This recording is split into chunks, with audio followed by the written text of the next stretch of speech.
I gotta go. I love you, Bug. Love you too. I'm coming, Bug.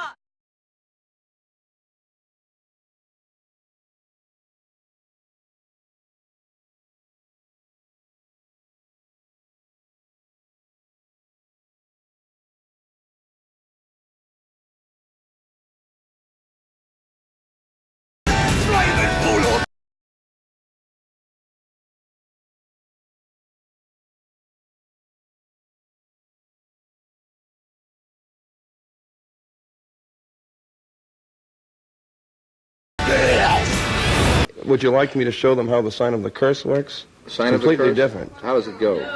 No, not at you people out there in the audience, but this is the difference. Aim it toward Red China, would you? This is the sign of the horns. A curse sign, the two fingers extended.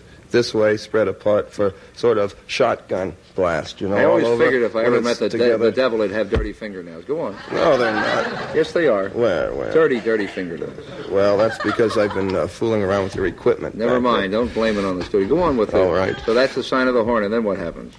Is that it? Well, there are other ones, too. Yeah, what are the other ones? The other ones, one of them's the pox sign. That's 3 fingers extended. A pox on you? A pox on you. During the Middle Ages, this was used. But You're originally... a bad cat.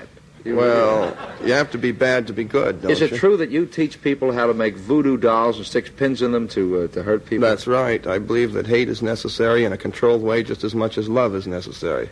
The only people that I would cast a curse or a spell on would be people individually that would sort of get under my skin. Why are you staring at me like that? Because, after all, hate should be a personalized thing. Do you hate a lot? No, not really. I am a pretty flexible person. It's just a magical symbol symbolizing the inversion or the opposition or the adversary of the concept that is normally supplied. Are you going to hook up with any paganistic societies? I don't know. I imagine paganism is just a euphemism for Satanism. People want to get out and run around in the woods without any clothes and all this sort of thing. I don't feel this is necessary. Well, you felt it was necessary to make that girl take her clothing off for that wedding. The girl without clothing... How did you talk her into that? She must be a nut. Well, of course. She's not. In fact, I might... Are you at all afraid that someday, after you get through this big put-on, that, with your little red yo-yo and your big fat ring and your shiny bald head, that when they do pack you away... Well, now, wait a minute. If there's any justice, you've got to really get it. Justice?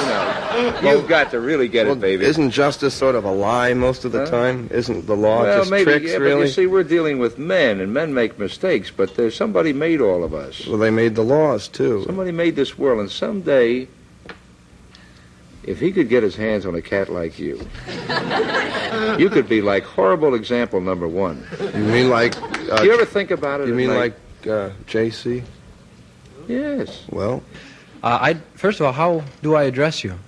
Well, you can call me Mr. Reverend Anton by my first name, whatever.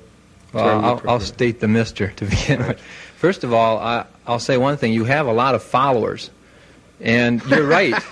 Oh, yes. You're right about the devil being a god, because the Bible clearly states that the devil is the god of this world, and he's also the prince of the power of the air.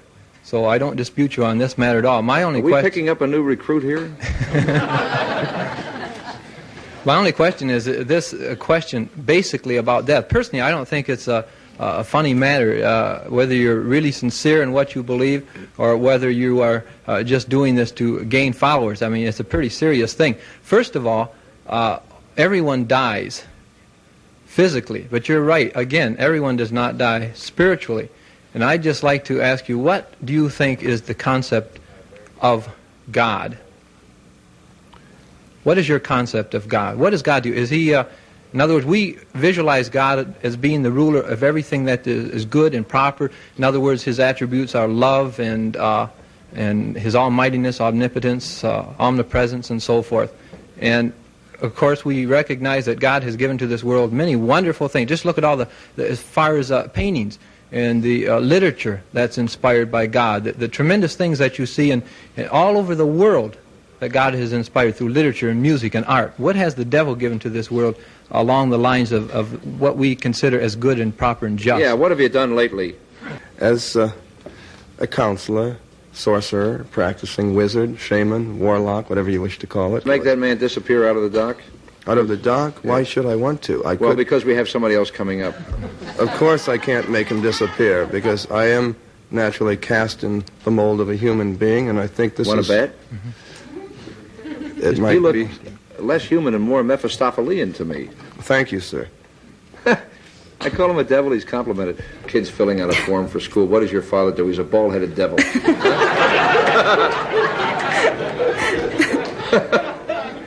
Well, listen, our time's all up. I'd like to tell you where to go, but you'd enjoy it. Oh, that's right. We'll be back with another guest after these words. Stand by.